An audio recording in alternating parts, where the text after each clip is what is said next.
Cuckolding, an age-old fantasy that's suddenly everywhere. But why now? Is it just another effect of porn culture? Instant pleasure without effort? Or a deeper shift in how we seek excitement? And what happens when fantasy meets reality? Can emotions be controlled once they're exposed? Let's explore this conversation with Seema Anand and Dr. Anvita Mada as they decode the psychology, pleasure, and consequences behind one of today's most talked about fantasies. Anvita, today I want to talk to you about cuckolding. I don't know what's happened. I don't know how the world has changed so much, but suddenly this is what I'm getting in my emails. Like literally every week, 200 to 300 emails from guys, mostly. And I say guys because in all of these emails that have come, there have been 2 from women. It's always from the men.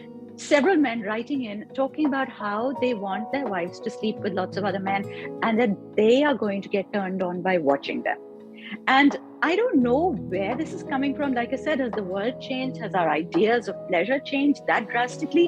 Or, and this is my theory and you can tell me what you think, is it just this idea of porn? You know, when you watch porn and it's all about just watching it and not actually having to do any work towards it, watching it, coming to that, somebody else sort of is doing all the work. I personally think that this is actually coming to us from just too much watching of porn. Tell me, what do you think?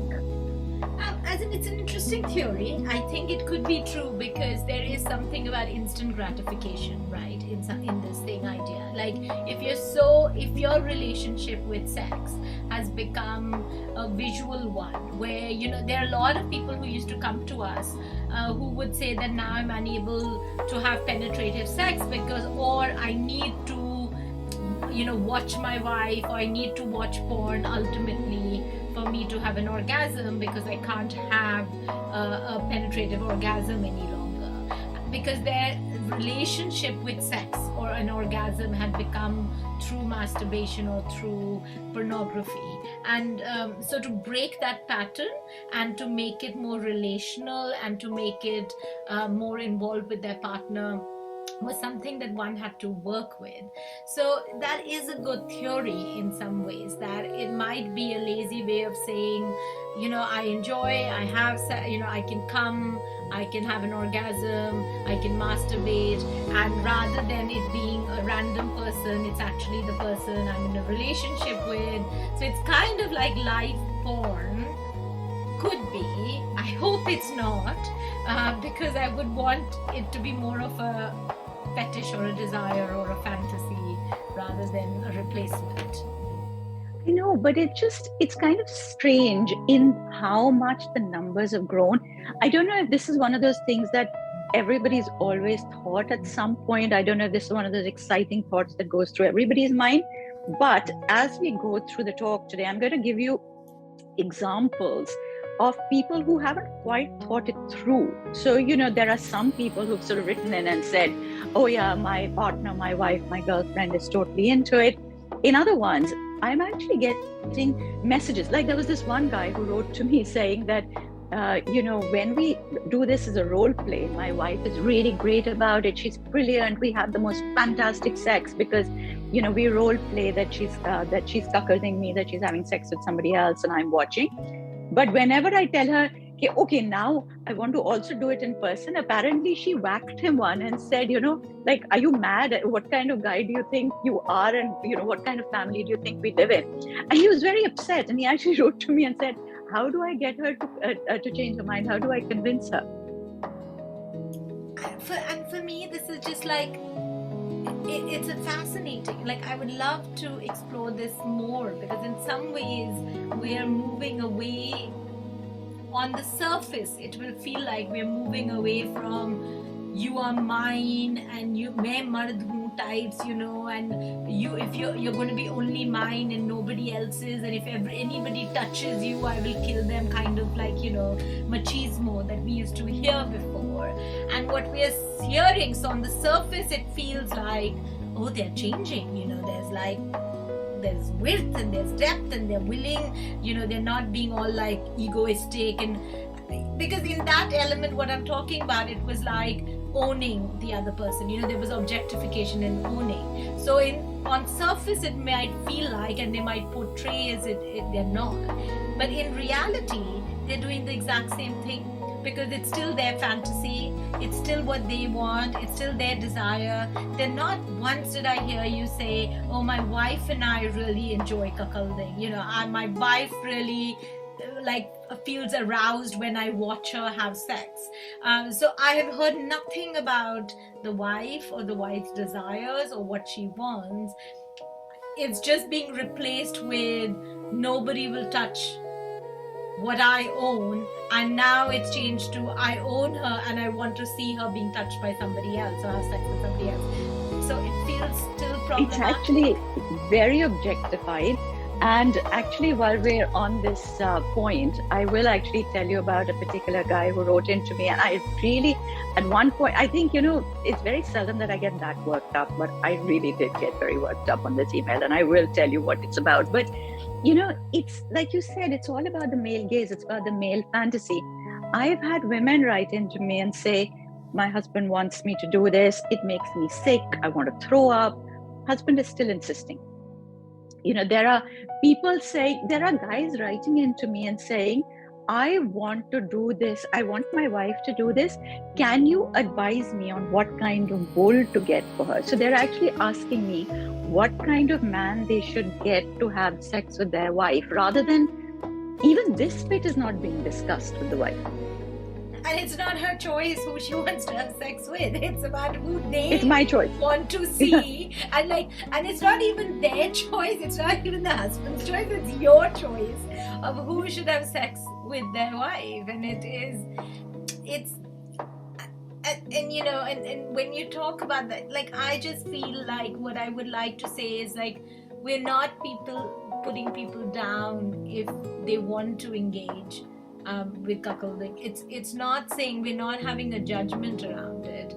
However, it involves three people, and understanding the consent of three people, desires of three people is really important. They should be all willing participants in it to have, and they all should feel aroused by it. But most importantly, there are a lot of risks to it. So have the maturity. Don't think about it just, we did a similar video about threesomes, about how it's not as simple as, oh, it's one night, I'm going to get somebody else. It can have lasting impact on your relationship. You know what? This is actually just the right moment for me to tell you about this one particular email that came in. And, I don't always get worked up, but you'll see what I mean at the end of this particular email. So this guy writes in and he says he's got this girlfriend and she's not very keen on being physical, on being sexual. And he's kind of trying to suggest it to her over a period of time. And then one day he gets this idea. Now he's talking about his girlfriend who is already not very physical or very sexual. He gets this idea that he would like to see her having sex with somebody else. So he's decided this. So he says, and he's written all this in his email. He says, I decide to start dropping hints about my cousin who's really very popular with the girls. Girls love him because he's such a good lover and, and all this sort of thing. And she's still a little bit disinterested. So he thinks, okay, she's not really reacting. Invites the cousin over one time and says that while he's sitting over there, he starts making out with this girl. And as he starts making out, he kind of gestures to the cousin, and the cousin also then starts to kiss her a little bit. And he says that, she kind of accepted it, but didn't think too much and didn't say too much, and this passed. So he decides, we're going to do it one more time. So he invites him over again, and they start doing this again. Now, here's what happens. He says that since then, I'm very upset because she has started to get in touch with him. They've started having chats. And my cousin is very good. He tells me exactly what's going on. She's trying to keep it hidden. I am so angry with her, he says, because she's cheating on me by talking to this guy behind. And apparently she said, nahi, aisa kuch nahi hai. I'm just having casual chats and he's the one actually getting in touch with me. But I have seen the messages on my cousin's phone and she's the one showing interest. I'm sorry. Do you not want to just, I don't know, shake? Yeah, as in, my first reaction when you spoke about the moment where firstly he starts having sex with or gets intimate with her in the presence of someone else feels like a breach, and then suggests that somebody else should have sex with her without actually her permission feels really uncomfortable, and assumption that she felt okay with it and then he did it again. So I just, obviously I want to be respectful for the person whose message and thing, and I'm hoping that this is all consensual and this is thing, but for the viewers out there, I hope that is true, that he was a prior discussion had happened and she consented and she feels empowered enough to say no to both these men who just decide to make out with her at whatever time. But yeah, this speaks really to people not thinking through this. There is a risk, like the reality is, if you are on shaky grounds in relationships, on new ground to relationships or whatever, you're inviting competition in some ways, right? So you are inviting competition, and if you invite competition, there is a chance that you will lose and somebody else might be preferred, somebody else might think, and especially if you do it without the consent of your partner, the chances of losing this relationship become that much higher as well. So people should really consider this. What really stands out for me in all of these emails is that it is, like I said, mostly the men writing in, and they're talking about how they want something. I have not got these emails from women, except for 2, like I said, and I haven't read in these emails that we both want to do it. That also is they're there, but very, very rare. That, there is one guy who wrote in and said that my wife actually prefers to sleep with somebody else. We've always had a pull for her because, she doesn't really like to have sex with me. And I actually enjoy it in this way as well. So, fine, that's a consensual relationship. But I think for a lot of the other people who've written in, this is like a brand new fantasy. And it is going from being fantasy to fetish, where they're actually wanting to try it out. There is there was this one guy who wrote to me and said something about his girlfriend, who is a lot more outgoing. He said that he's an introvert, she's an extrovert, and she's also bisexual, and she's told him very clearly that this is what she would like to be doing, that she will have other partners. And he wrote in saying that I find that very hard to deal with. And then he went on to say that as a guy, I find this really hard to deal with, because I feel that if we are with each other, we should belong to each other. And the fact that she wants to go out and sleep with other people is not sitting well with me. And, here is a man who's now taking the privilege of voicing his opinion, to which he has every right. He doesn't have to take somebody else's decision, but he is voicing his opinion. In the letters that I've got, the women are not getting to voice their opinion. And in situations like this, they're not getting to voice their opinion. Yeah, and I think what you're really speaking to is that when you speak about the idea of a fantasy, and we've spoken about that you can fantasize whatever you want to fantasize. But if it is a fantasy and it is an exciting fantasy, it is very different from playing it out in the real life, because playing it out in the real life means staying with visuals, staying with, relationships that will be intimate between you and your partner. You will have to stay with those ideas of like visuals of your partner being with somebody, having a relationship with somebody else. You have the risk of what if the partner likes having sex with that person far more than having sex with you. That is a potential that can happen. And like the example you were taking, and I was thinking, God, you're not really being smart about this, because you're choosing a guy who's better with the women, who is better with like the ladies, is attractive, and you're saying, come have sex with my girlfriend who is not interested in sex. And so it's just like, have you really considered your relationship? So I'm not trying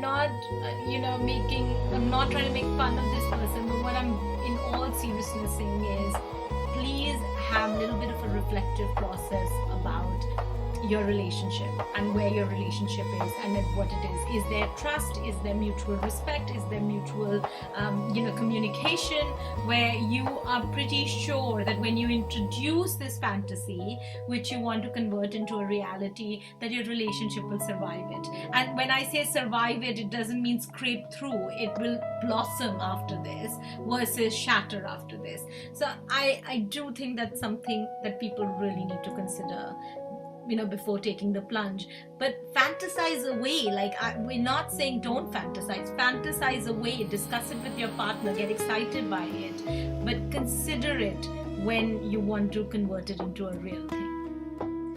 Yeah, I think we've done this particular session before, but just to reiterate, the last time Anvita said, if this is what you want to do as a fantasy, cuckolding is your fantasy, instead of going straight into it and making it happen in front of you and then never being able to go back from that, create scenarios, have stories, discuss those, get excited to the narrative, because creating scenarios and role playing can be very, very exciting. So do that rather than going straight in, because truly I know that there are different people looking at it in different ways. I really believe that for the major part of the people writing in, this is coming from watching porn. You get so used to sitting back and just watching something on screen, not having to work because if you have to bring your partner to orgasm, you have to work hard for that. It's not going to come easy. But on porn, you just sit there, watch somebody else is doing all the hard work, you ejaculate, you're fine. So as the man in that relationship, as the penis owner in that relationship, please understand that this is not going to play out like it does. You can't turn off the like you can with a video or a television. You can't turn this off and walk away. Yeah. And then the other person, and like you've said repeatedly through this video, that the needs, the desires, the wishes, the consent of the other partner, male or female, need to be really considered. And we've always said this about a fetish or a fantasy. It needs to be a fetish or a fantasy for both partners. Otherwise, it doesn't work. Otherwise, you need to go find a partner who has, who shares a similar desire or fetish or fantasy like you. But imposing it on your partner who might not be keen, it's just a recipe for disaster of a relationship. So I think in closing, what we'd like to say is that think this through. That's the most important thing. You have other things that you can do. If this is a fantasy, fantasize about it. Start with creating role play and stories around it. It can be very exciting. Start off slowly, and if you are going to take that final step, once you've discussed it with your partner, be prepared for the fact that there can be consequences to it. Make sure that it's consensual, which means that both people want it equally, and make sure that there's a lot of trust in that relationship. Otherwise, as Anvita said, it is a recipe for disaster. I know that it sounds like a very exciting thing because it's the trending thing. Would you believe it's the trending thing at the moment? And as Anvita said, we are not judging. We don't mind who wants to go and get cuckolded. It's a desire out there. You're not the first people to think of it. You won't be the last. So it's not as if this is something that's so bad and it shouldn't be done. It is happening. Everybody wants to be part of it. But please, there's far more to it than you imagine. So think it through. If you found that useful, please do like, comment, subscribe. As always, stay healthy, stay well, stay safe, and stay mentally comfortable in your relationship. And we'll see you over here again very soon.